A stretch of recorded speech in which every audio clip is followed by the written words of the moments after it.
Emma was a freshman and was awarded a scholarship for academics and athletics.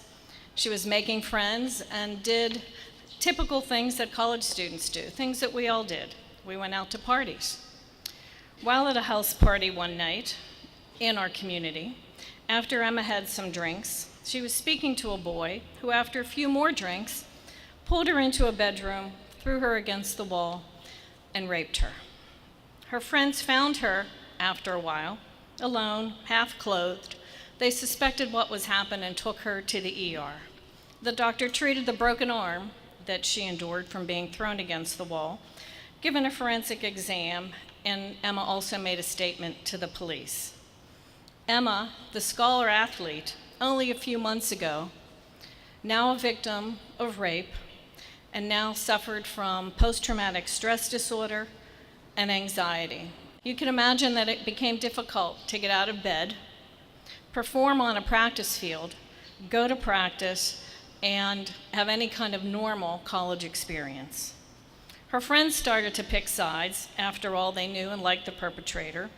Her coach, while believing her, discouraged her from legally pursuing the case.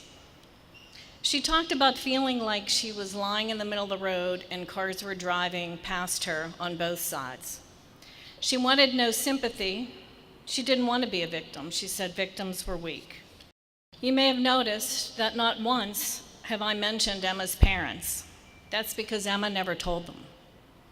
Now I ask those fathers and individuals here today, mothers here today, to think how you would feel if this were your child.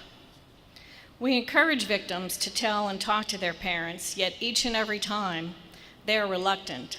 They say, my parents talked to me about the risks of college and what I should do, and I failed them. Victims are horribly, horribly ashamed.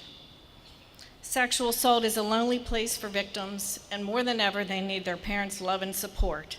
But unfortunately, parents are rarely given the chance to help their child, since most will never know their daughters were sexually assaulted. As a mother and a human being, that makes me very sad. As Father's Day approaches, I appeal to those fathers, mentors, uncles, coaches, to talk to the children in your lives, to let them know you're there for you no matter what.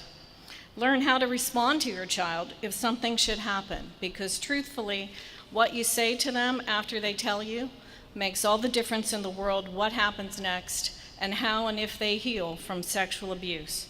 Tell them sexual abuse is never the victim's fault, and consent is absolutely necessary for any kind of sexual activity.